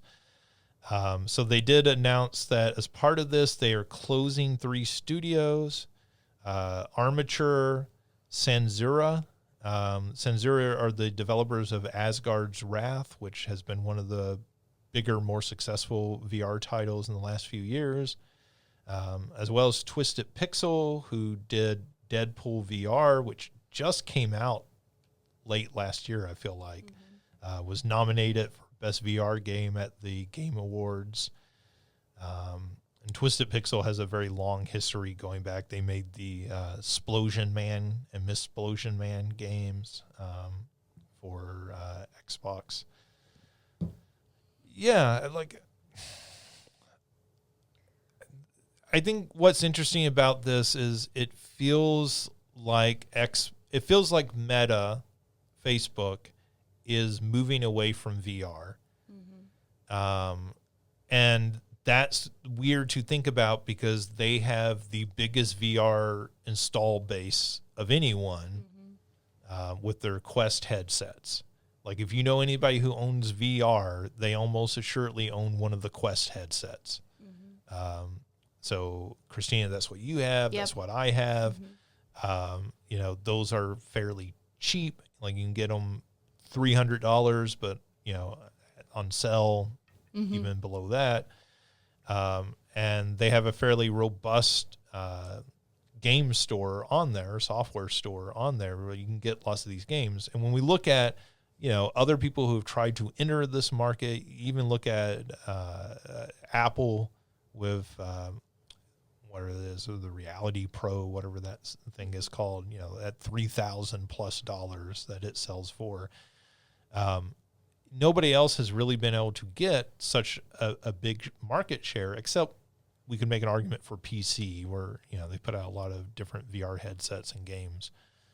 But they seem to be the only name really in the VR game right now, and they seem to be moving away from it, which I don't know if that signals as much that VR is completely faltering, because the people who own Quest headsets seem to enjoy them as much as it signals that Facebook has just lost interest.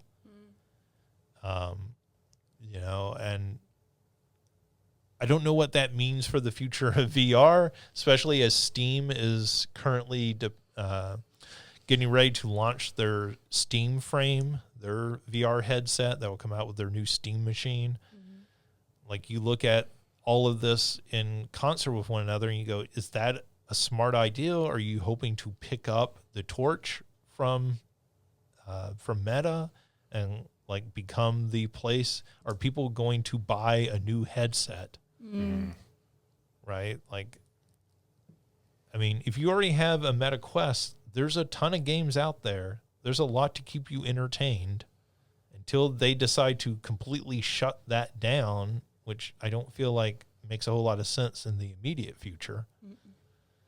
I don't know, how do you all feel about the state of virtual reality as a gaming platform? I think I keep seeing things that are different events that include VR. Like, there was a Stranger Things event where it's you go back into Hawkins, right? Over the break, I went to that Van Gogh immersion experience thing. It just happened to be in Tampa while I was there. And I didn't do the extra money for the VR, but several people did. And so it seems like I don't know, maybe if gaming, or at least gaming in the sense of like how we talk about it on this podcast, but it seems as though people are wanting VR and to include that kind of stuff, at least in these kind of event things. So experiences. Yes. Uh-huh. So it seems, I mean, maybe that could be like the layoff thing is like, it feels like maybe there would be, I don't know, or maybe that's where they're angling it to sell it like at these events, and maybe you don't need the different departments or companies or what have you, but I don't know. Like that's where I keep seeing VR.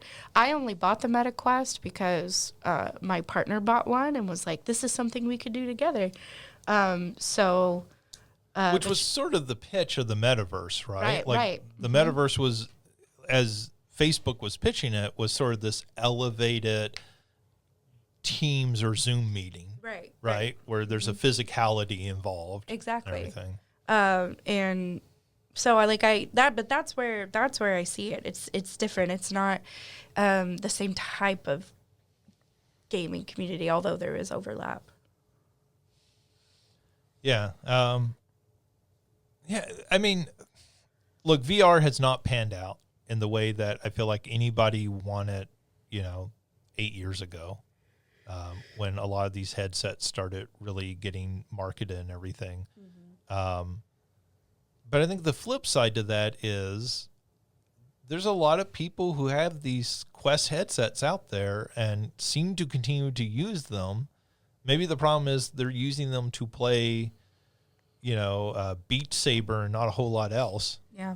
Right? Like, has it sort of become the thing that you own to play 2 or 3 games, right? And you're not necessarily branching out and experimenting with the new weekly releases as much. I don't know. It feels in that way very Kinect-like, but this is better technology than the Kinect. Yeah. There's more unique experiences. We talked about this on the Game of the Year podcast, but I just wanted to mention it on our regular podcast. Over the holidays, while we were off recording, Vince Zampella died in a car accident. If you do not know the name Vince Zampella, he was in part responsible for creating the Medal of Honor franchise at Electronic Arts. Went to Activision, created the Call of Duty franchise, went and created the Titanfall franchise, and then in recent years has been put in charge of the Battlefield franchise as well. The first game to come out of his sort of leadership is the most recent Battlefield 6. That is the most successful one of those games in quite a few years.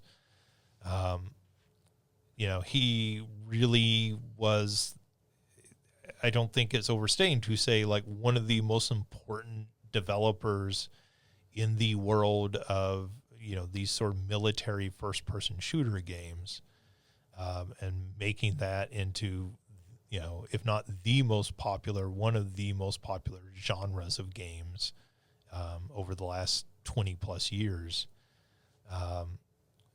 His sort of impact on the game industry cannot be, I feel like, overstated, really. And you can say, well, what is the long-term impact of those games? Are we just talking about sales? Obviously, Call of Duty has sold a ton. But, I think Call of Duty is an important game, is an important franchise.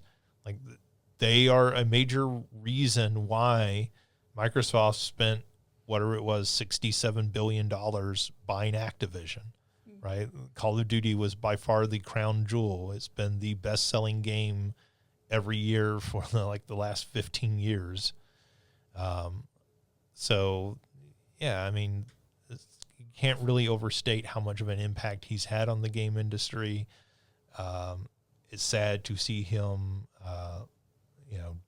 It's sad to see anybody die, but to see somebody die when they're still kind of in the midst of their career and everything, still contributing a bit. Right. So obviously our thoughts go out to friends and family and those in the industry who worked and knew him. Bollock's Pit, speaking of another game that popped up a lot during our Game of the Year discussion, it is getting a new update, a free update next week called The Regal. As part of that, it's going to have 2 new characters, 8 new balls, and more surprises that they say they're not going to talk about until it is officially released.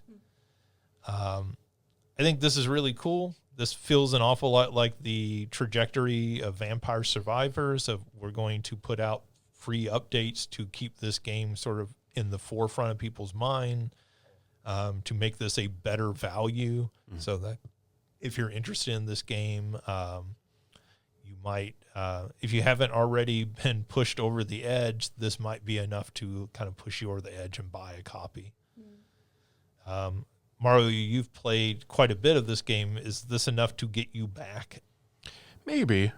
I think probably not long term, but maybe enough to at least try the new content. Yeah, try out the new characters. One of them looked pretty cool. I mean, they both looked pretty cool, but one of them in particular, when I saw how it worked, I was like, oh, that seems like something I would want to play around and check out. So, yes, is the answer to your question. Yeah, I feel like this kind of continues what we talked about in the Game of the Year podcast, of them really sort of inverting the game and like playing around with the basic game mechanics, not just tweaking some numbers for each new character, but each new character being a way to plays differently. Yeah. Sorry to cut you off, but yeah. Or sort of, re-examine the mechanics of the game, which is a really cool way. And I feel like Vampire Survivors got to the point where they start doing that with some of their new characters. Yeah, I think that is one of the things that obviously, again, we talked about it quite a bit last week, but and that really is the shining star of Bollock's Pit, is that the characters play so differently that the strategy changes, right, to some extent. And, I think with a lot of those run-like games, there's a good amount of characters where it's like, it doesn't really matter who you're playing, you're going for the same stuff every time. And I feel like Bollock's Pit, there are certain characters was like, no, this is what I'm going to do, or this is what I'm going to do. And I think that is the formula for a good run-based game, right? So that it actually feels like these runs are different, that character choice actually matters. A few last stories here. Donkey Kong Country Returns HD on the Switch is getting a new update. That update will improve graphics on the Switch 2. So if you're running it on Switch 2, it'll update the graphics, which apparently fixes some graphical issues that people had with the original Switch version of that game. It is also adding Dixie Kong as a playable character, which I think is pretty fantastic. Like, this game that I feel like people kind of have already forgotten got released in a lot of ways. This is a great way to get people back interested in it, not just updating the graphics, not just making a Switch 2 updated version, but to actually add in a beloved character. I feel like Dixie is beloved. Oh, I think definitely. At least from Donkey Kong Country 2. Yeah. I think Dixie is the primary Kong people use. Yeah. Yeah, I feel like people like Kiddy Dixie. Kong, maybe they can leave Kiddy Kong out, but Thank you. Yeah. So that's cool. That is a free update too. They're not charging for that. So that's even cooler. Let's see. The developers of Peak, also one of our big winners at the our Game Awards last week. Peak developers have announced that they have a new game coming out this year. You will remember that Peak, they developed in like a few days, basically, and then as part of a game jam, and then continued to develop that game after release. They have announced the new game. It is called the Crash Out Crew. Excuse me. It is basically Overcooked with forklifts in a warehouse where you are sort of a UPS style employee, and you are having to get goods to ship out. And of course, chaos ensues as part of that. Is a multiplayer game. It's a friend slop game, much like Peak was. But I think this is really cool to see a small developer like this doing these very iterative development of games. Like, hey, we're going to come up with a really cool idea. We're going to prototype it, and then we're going to put it out so that we can release a game a year, right? Which I don't know how sustainable that is long term, right? You can do that in back-to-back years, but can you do that over a period of 6 or 7 years? Right. I don't know if they end up burned out doing that, but this does seem like a viable way for a small team to survive.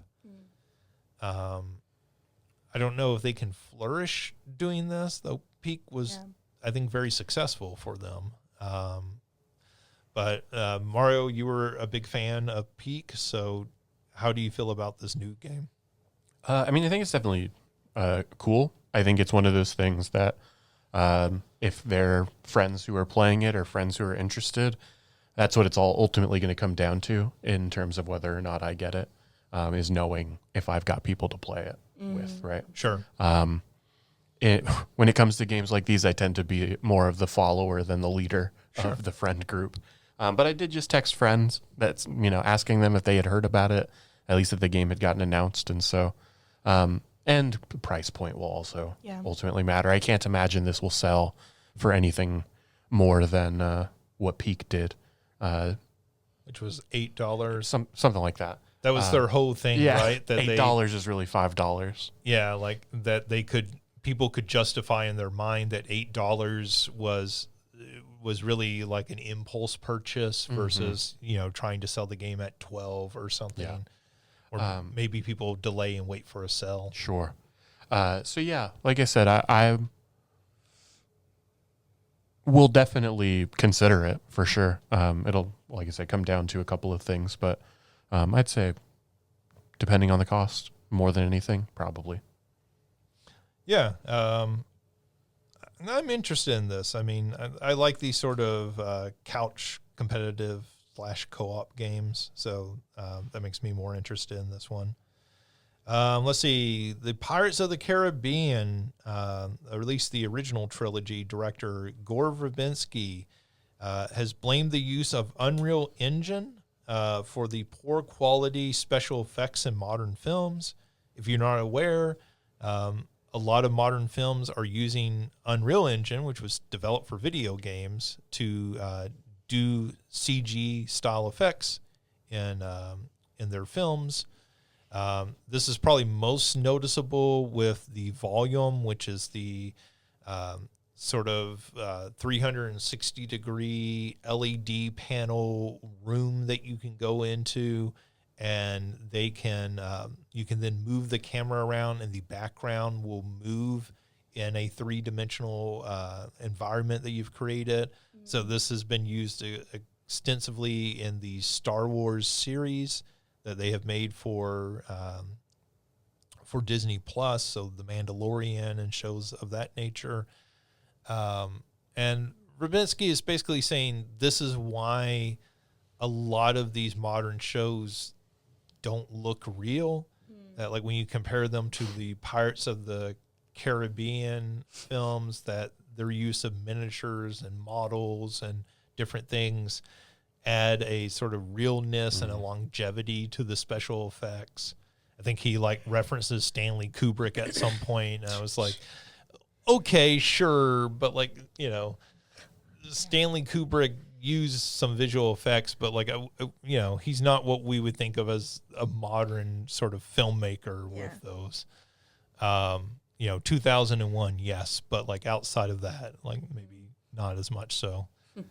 I thought this was just kind of interesting. There's been some pushback against him already. People saying, you don't know what you're talking about. I would say, yes, as you got to that third Pirates of the Caribbean movie, maybe you could make that argument. But he's also somebody who's made completely CG animated films. He made Rango, so he's not somebody who doesn't know what he's talking about when it comes to visual effects. Let's see. The final story here is going to sound very sad to begin with, but it has a happy ending. So we're going to end on it. There is a fake ICE agent who broke into the home of a Hispanic family in Pittsburgh, Pennsylvania. And once he broke in, he claimed he was from ICE. He apparently climbed in through a window, which my sort of thing is, that's not entirely unbelievable for ICE. Right. And when he broke in, he claimed that he started to steal their electronics, which included a PlayStation. My favorite part is that in the image that I saw attached to this story, they had a picture of a PlayStation 2, but the actual story didn't say what PlayStation it was, which maybe it was a PlayStation 2, but like I feel like somebody working on the on their website was like, hey, we need an image for this, and they're like, it's a PlayStation, just type it into Google Images and grab the first one that pops up. Anyways, the 17-year-old who the PlayStation belonged to, in response to him grabbing the PlayStation, punched him in the face, knocking him unconscious until police arrived and arrested him. So I don't know that we have to add any commentary to that. Nah. But it seems like a feel-good story. Anyways, that does it for news. Let's move on to our big question. And I feel like we've asked some variation of this before, but it's kind of a fun question to go back to. Did you have a favorite multiplayer game as a child to play with friends or family? So did you have a favorite game that you would play, multiplayer with others when you were a kid? Mario, why don't we start with you? Yeah, so the first game that came to mind, and it's a pretty straightforward one, is Super Smash Bros. Melee. Every year, when I was a kid, every year, on my dad's side, we used to do a family reunion, be like 2 or 3 nights, we'd get a big cabin or something like that, and bringing my GameCube up and just doing all of the Smash Bros. Modes, especially to unlock all the characters, right? Because while there were like specific things you could do to unlock the characters, they would also just unlock after a certain amount of like competitive matches against people. And so we would turn on like the sudden death mode where everybody starts at like 300% damage, and we would just like grind through these matches really fast to unlock characters. And so there's just a lot of really good memories with cousins. As an only child, that was the time to really get to play outside of the like story mode or like the events mode that Melee had. And so just a lot of really good memories playing that with cousins growing up. And then the other one that I wouldn't list it as a favorite because I didn't play it a ton, but it was a game that a friend had that, if we ever went over to their house that we would play, is Fusion Frenzy on the original Xbox. I don't know that anybody has ever described Fusion Frenzy as a favorite except for Bill Gates. All right. Claimed that was his favorite Xbox game. But I think that I don't know if they ever made a second Fusion Frenzy, but I think they did. I think they did as well, but that's just one that I don't know is a very early attempt as well at like Xbox making one of those party games. And so, I'll give it a shout out at the very least because maybe people don't remember it very well. Well, one of those games lost to time. On the Game of the Year podcast, we talk about that making a Mario Party like is really, really hard. And Fusion Frenzy is one of those games that sort of proves that point, right? There's some fun to be had in it. I think particularly at that time, right? Like, I don't mean to dismiss it entirely, but it is one of those games you look back on and you go, oh, right. Like, doing that's really hard. Yeah. It was a Crash Bash style, like the Crash Bandicoot one that it felt like it was more chaotic for whatever reason than just your like typical Mario Party mini games. Yeah, I think that's fair. But I also can completely understand, like, if you owned that game, you were breaking that out every time somebody came over because friends came over for a sleepover, Yeah. pizza, sodas, and Fusion Frenzy. whether they like it or not. You will play this game. All right, Christina. So I've mentioned a few of these because my sister and I played a lot, like Mario Party 2, original Smash Bros. We played Mario Kart a lot, but we really liked the War on, like, N64 one where you have balloons in the back and you're trying to destroy those. But I was trying to think of games that I haven't mentioned yet.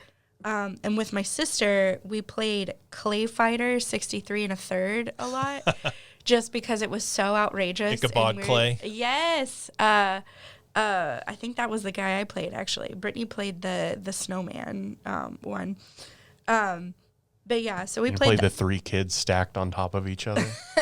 I think we played all the characters at different parts, but we settled in on those. And with friends, I played a lot of Mario Tennis because my other friend Marianne, who also had an N64, also liked to play, was also on the tennis team, and so she really liked it. Nice. That's a good game. Mario Tennis on the N64 is very good. Yeah. That is actually the first appearance of Wario. Uh-huh. Not Wario. Waluigi. Waluigi. Yeah. I knew who you were talking about. He was created specifically for that game. Yep. Speaking of that new Mario Tennis, I'm pretty interested in the one that comes out in a couple weeks. I hope it's like it has a lot to live up to. No, I'm Yeah, serious. I don't know if they've ever reached N64 Mario Tennis with any of the subsequent releases. I really like the Game Boy Color one, that one that's like an RPG. But and they're doing something. There's a single player mode in this that's sort of an adventure, right? That's why I'm interested in it. I don't know if the golf one really delivered on that, so I'm hoping that the tennis one does. I hope so, because their Switch 1 sports games were all felt a little underbaked. Yeah. And like the actual gameplay was good, but everything else surrounding it, right? There just didn't seem to be the time put in to those elements. And this new one, I think you're right. Like even some of the mini game stuff and additional elements that they've shown off in trailers makes it feel like this is a more robust package. I don't really want to spend $70 on it, but that's probably what I'll have to spend on it if you want it. I think it's a game I'm going to wait for reviews. Yeah, that's fair. Hopefully if it reviews well enough, because if not, I own whatever the last one on Switch that came out. I don't know what it's called, but I know what you're talking about. So I probably will not buy it unless reviews are raving. But yes, the N64 one is quite good and is very kind of pick up and play. Yeah. So it makes it a really fun multiplayer game for sure. anyone. And everybody understands how to play tennis. Right? There's a reason why everybody loved Wii Tennis. Yep. You say that to tennis people who play tennis and they get very upset. I actually was just thinking, I was like, Marianne would be furious at that, but you know what? She's not going to listen to this. So Look, everybody knows how the Send her basic this mechanics of tennis, right? Like, I know anybody who plays tennis regularly could kill me at tennis, but at least it's not like you don't think you could give like Roger Federer a run for his money? No, as I always tell students, like when students are dismissive towards female athletes, my comment is always, if I stepped onto a court with Serena Williams, she would take my head off with her serve. Like her very first serve would come right at my head and I would not be able to get out of the way in time and it would just like knock me unconscious. But I'm like, you put me at the front of the line in doubles in Mario Tennis and I will smash it down your throat. I'm just saying, not you, Justin, in particular, but like anybody. You I might. think that was a threat. Yeah. There's a challenge. A challenge has been established. There's a Next playing for pets. Yeah. I feel like what is maybe on the Tonight Show that Jimmy Fallon, I think it was maybe him who played Serena Williams in like Wii Tennis, and like and of course she's like getting frustrated because That's a good bit. is one of those late night talk shows and everything. But she was a very good sport about it and Yeah. had a laugh out of it. I also feel like she's like in a dress, like a very like Yeah. form-fitting, nice dress and everything. And so like her trying to move around is If you go, especially if it's Jimmy Fallon, if you go on that show, don't dress up. Who knows what he's gonna make you do? Those are like joggers and tennis shoes. Right. Like I'm here to work, Jimmy. What do you have me doing? yeah. I mean, that show has really leaned into the viral clip nature, right? Like every interview has to have a viral clip come out of it. Right. Yeah. Anyways, that's cool. Is that it? Yes. Christina? Okay. Yeah. So I feel like I've talked about at least one of these before. When growing up, my brother and sister and I had a Commodore 64, and we would play the Epix Games series. So summer games, winter games, world games. We did not get California games till much later, so we didn't play as much of that. But it was always like who could get a better time or a higher score in the competitive like figure skating competitions and stuff like that. It did not save your things long term. So it was like sort of an honor system at some point we were working off of. But I remember playing that quite a bit. And then the other thing also on the Commodore 64 was Dr. J versus Larry Bird, one-on-one basketball. And that game was fantastic because you could shatter the backboard, which when you're a little kid, you're like, okay, yes, every time. Yeah, I want to shatter the backboard. But, you know, that was like the best basketball game that had ever been made up until that point. Right. Like, now you look at it, it's very simplistic, but there was also a dunk competition in that game. So you could, do... Seems a little unfair. Dr. J versus Larry Bird in a dunk contest. Yes. There was a dunk competition and a three-point shooting competition. All right, so they balanced it at least. they gave one to each of them. But like I just remember that being really fun, and like when friends came over, right, like they wanted to play that game because not many people had a Commodore, so it was a game they didn't have access to at the time. And I remember that game just being a whole lot of fun. I could also throw in Skate or Die from that era. That was a game where trying to get the high score in the half pipe competition long before we had the Tony Hawk games was an awful lot of fun. That's less of a direct multiplayer game, more of a swap out, take turns. I suppose that's also true of the world games, but like at least it did keep score and stuff so you could see competitively how you were doing. So those were really big games. And we spent an awful lot of time playing those games and competing with each other. And you look back now and you go, I can't remember who had the fastest time in that, but at the time it was the most important thing in the world. Yep. Like to be able to beat your older brother and sister seemed like the most important thing in the world. Yeah. All right. Well, that does it for this episode. Do check out SalukiGames.com. As we said, the Game of the Year podcasts are up there. We'll actually have the list and written articles up there. Those will probably go up.